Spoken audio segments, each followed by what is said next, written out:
ईमानदारी का इनाम।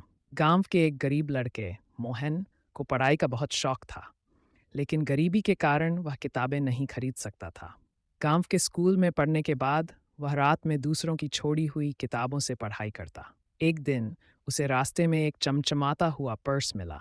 पर्स के अंदर काफ़ी पैसे और एक पहचान पत्र था। ये पर्स गांव के सबसे अमीर व्यापारी सेठ रमेश का था। मोहन के पास मौका था कि वह पैसे रख ले और अपनी किताबें खरीद ले, लेकिन उसकी माँ ने उसे हमेशा सिखाया था कि ईमानदारी सबसे बड़ा धन है।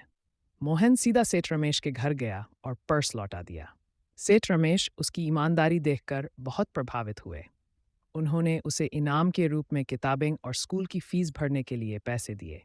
साथ ही उन्होंने मोहन की पढ़ाई का पूरा खर्च उठाने का वादा किया। मोहन की ईमानदारी ने उसे एक सफल व्यक्ति बना दिया। जब वह बड़ा हुआ तो एक काबिल अफसर बना और अपने गांव की गरीबी दूर करने में मदद करने लगा। सीख: ईमानदारी हमेशा बड़ा इनाम लाती है। अगर आपको कहानी पसंद आई तो बताइए, मैं और भी रोचक कहानियां लिख सकता हूँ।